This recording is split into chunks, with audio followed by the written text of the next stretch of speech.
Un caso extraordinario y quizás único fue el de un chico de 14 años en una localidad cerca de Washington, Estados Unidos, que un sacerdote católico liberó de una posesión diabólica en 1949. El joven había pasado entre 20 y 30 exorcismos para expulsar al demonio, y en ellos había gritado, insultado y dicho frases en latín, una lengua que no sabía, cuando el sacerdote llegaba al punto más intenso del ritual. Años después, cerca de donde pasó todo esto, un estudiante de la Universidad de Georgetown llamado William Peter Blatty oyó la historia por primera vez. Esta historia lo choquearía tanto que posteriormente escribiría una novela llamada El Exorcista, publicada en 1971. Blatty ya era escritor y guionista de cine, con éxitos como La Pantera Rosa. La novela El Exorcista originó la película homónima que cambió el género de terror, creando una de las historias más famosas del cine moderno. Curiosamente, y a pesar del gran éxito de la novela y la película, la identidad y la historia real del chico que inspiró la obra de ficción se quedó en las sombras. La historia real se pudo rastrear en los reportes de prensa de 1949. Estas notas contaban sobre un chico de 14 años identificado como Roland Doe. Doe es un apellido genérico que se utiliza en Estados Unidos para proteger el anonimato de las personas, quien empezó a oír ruidos extraños que salían de las paredes de su habitación, poco después de la muerte de una parienta cercana, la tía Tilly, quien era muy querida por el chico. Los sacerdotes de la Universidad de St. Louis fueron los responsables de los exorcismos. Según la prensa de la época, la familia pensaba que los intentos del chico por comunicarse con su tía mediante la Ouija habían causado los fenómenos paranormales que vivían. Había sillas que se movían solas, la cama de Roland se agitaba de forma extraña y el piso de su dormitorio tenía marcas profundas sin explicación alguna. Roland fue enviado a un hospital psiquiátrico, pero su condición no mejoró. Los médicos llegaron a la conclusión de que estaba poseído por un demonio. Al ver que ni médicos, ni psicólogos o psiquiatras podían dar respuestas satisfactorias sobre lo que le pasaba, la madre del chico recurrió a su pastor luterano, quien le aconsejó visitar a la comunidad católica de Washington por la experiencia que la Iglesia Católica tiene con casos de posesión demoníaca. Según el pastor, las sillas se movían solas con Roland encima y su cama se sacudía cuando él estaba en ella. El sacerdote Raymond Bishop se involucró en el caso y empezó a registrar un diario de sus visitas al joven.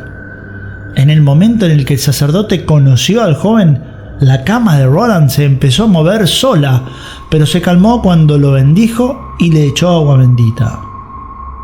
Ante estos aterradores hechos, el padre Bishop buscó ayuda con otro párroco más experimentado llamado William Bowdern, de 52 años, veterano de la Segunda Guerra Mundial.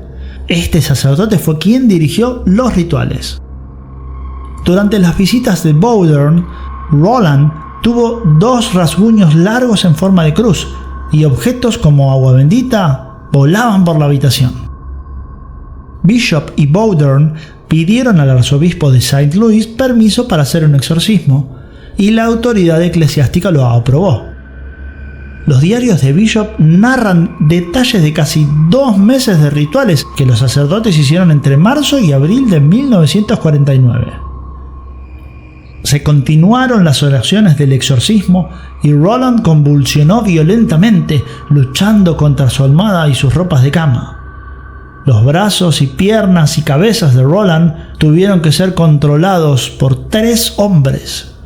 Las contorsiones revelaban la fuerza física más allá del poder natural. Roland escupía en el rostro a los que se sostenían y oraban, escupía las imágenes religiosas y las manos de los sacerdotes. Se estremecía cuando lo rociaban con agua bendita, luchó y gritó con una voz diabólica y aguda. Los rituales se hicieron en varios lugares, para aliviar el sufrimiento del chico. Bishop relata sucesos extraños en los lugares donde estuvieron, En un retiro, Roland quiso tirarse por un precipicio después de que bendijeran la entrada con agua bendita. Bishop también asegura que el día de Pascua, cuando lo llevaron al hospital universitario, Roland se alteró mientras que Bowdern seguía en el exorcismo. En su diario cuenta una conversación entre Bowdern y Roland que le llamó la atención. Bowdern, en el momento del rito, le pidió al demonio que se identificara y que saliera del cuerpo del chico, a lo que Roland, con la voz cambiada, habría dicho: él solo tiene que decir una palabra más, una palabra pequeña. Quiero decir que es una palabra grande. Nunca la dirá. Siempre estoy en él. Puedo no tener siempre mucho poder, pero siempre estoy en él.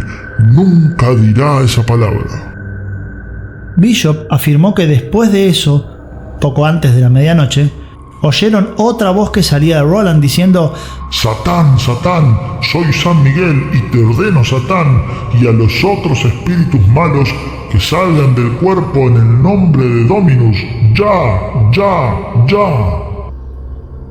Cuando Roland despertó, les dijo a los sacerdotes que el arcángel San Miguel se había ganado una gran batalla para salvarlo y había triunfado.